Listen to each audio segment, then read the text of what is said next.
Hey friends, welcome back to the channel. If you're new here, my name is Jennifer Huber, also known as Solo Travel Girl, and since June of 2022, I've been using Mounjaro to manage my type 2 diabetes.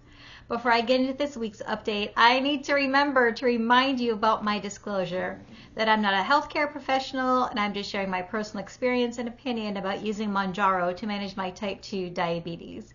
Also, I have no relationship with a drug manufacturer and I have no relationship with any pharmacies whatsoever.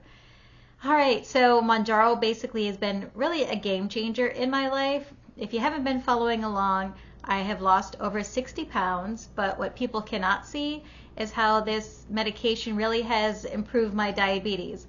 I started with an A1C of 8.2. At last check, it was 5.4.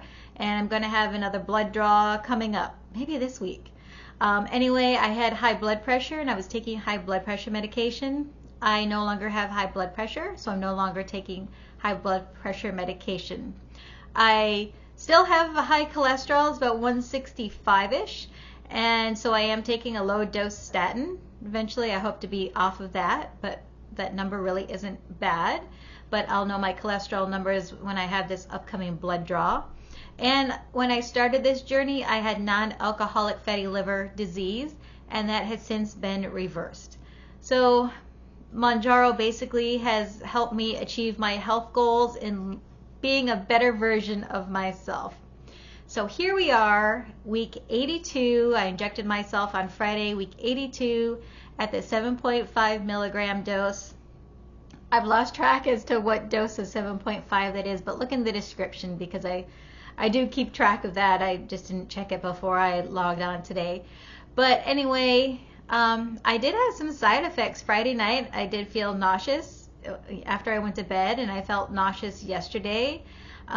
So I didn't gain or lose any weight this week. I'm still at 132 pounds, which is amazing because I started off at 197 pounds. My glucose numbers, so they've been like low, like really low. Well, now I'm wondering if it's just my monitor, because I started doing something different. Rather than taking my glucose reading right when I get up in the morning, the last few days I wait until after I walk my dog and come back. And I did that this morning and it said 38. Now I kind of felt a little woozy in that, but I didn't think that was right. So a few minutes later, it was in the 90s. So you can see those glucose numbers here for the last week or so. So maybe there's something wonky with my monitor, but maybe not. I guess I should have tested it a third time and then out of there deducted that. But I've been testing my glucose in the middle of the day. I took my monitor to work, and there were times I was feeling woozy, and the glucose reading measured that. So we shall see what my reading is, what my A1C and what my glucose is very, very soon, and I'm very excited about that. Nutrition, I've been off and on the wagon, so to say.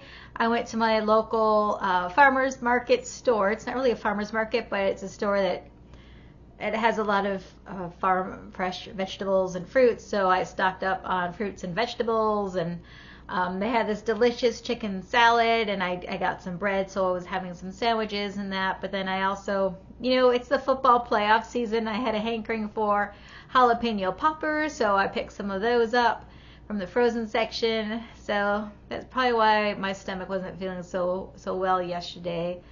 But so I've been off and on.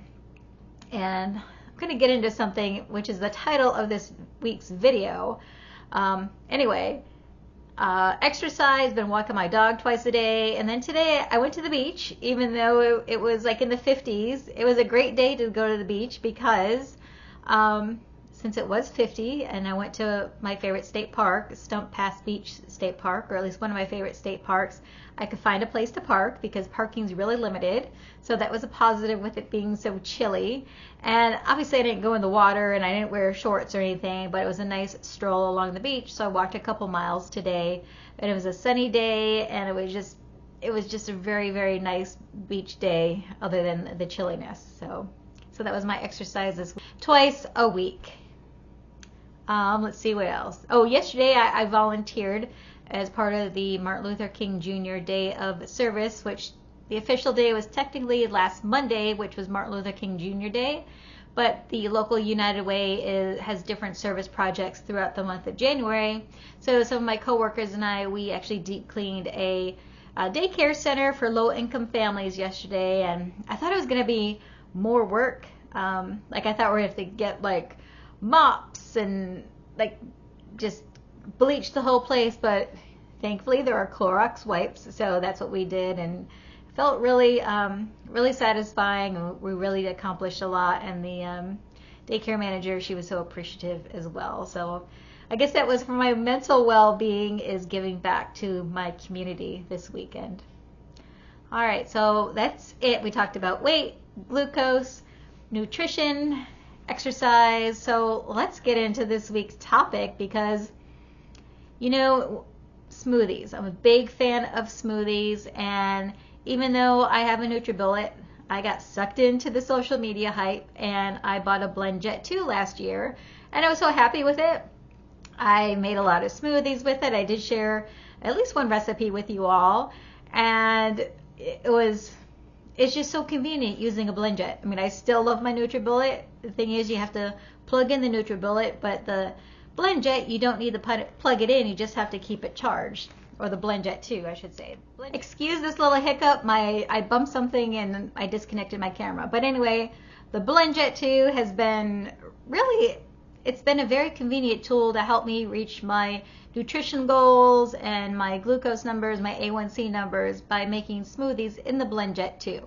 So I kind of heard something about it in the news. I didn't pay much attention to it, but I received a notice from BlendJet because I purchased my BlendJet 2 through the BlendJet website, because they were very good at targeted marketing on Instagram.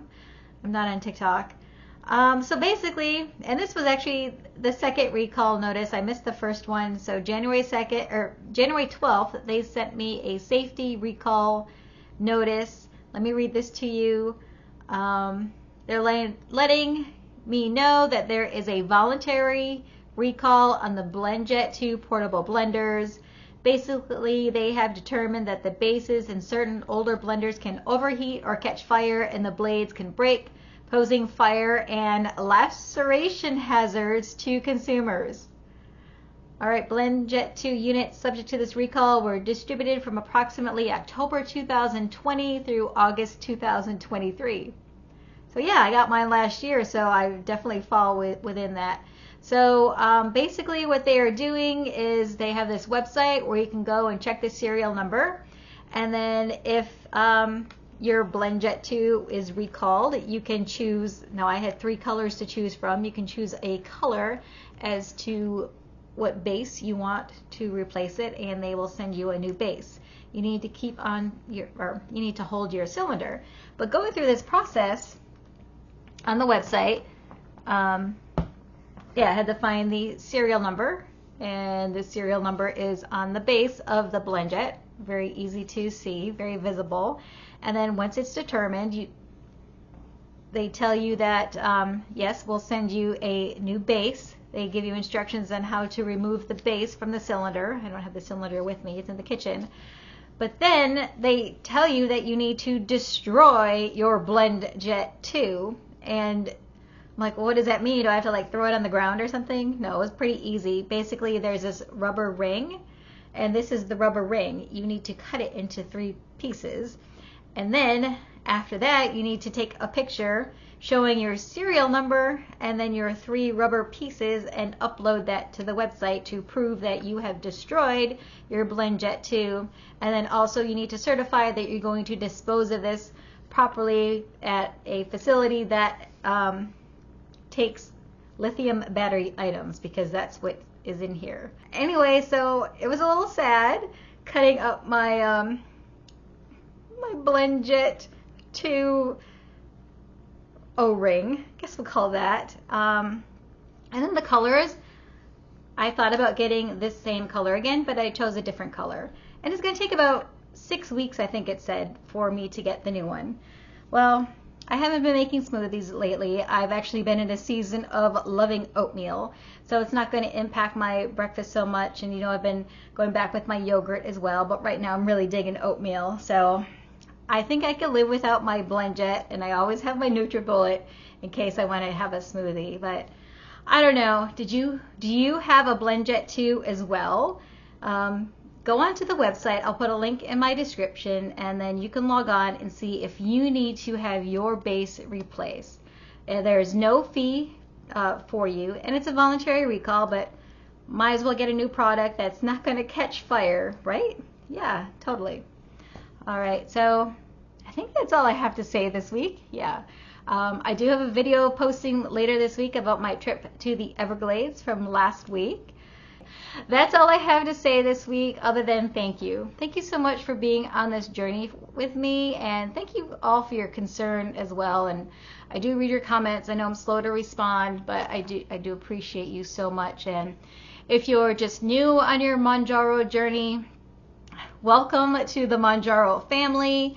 It's going to be quite the journey for you. You might have some hiccups, might have some rough patches along the way, and that's a-okay. So the pieces of advice that I like to give people when they tell me that they're starting Mounjaro and they ask for my advice, I say you need to clean up your eating. Just eat cleaner, eat more whole foods. Limit your fried foods and your carbohydrates. Reduce your sugar. You need to keep hydrated, especially water. And it's going to be hard. You think it's like no problem to drink or eat properly, but there's going to be times where you're not going to be hungry, you're not going to be thirsty. Trust me, you're going to want to eat the right foods and keep hydrated.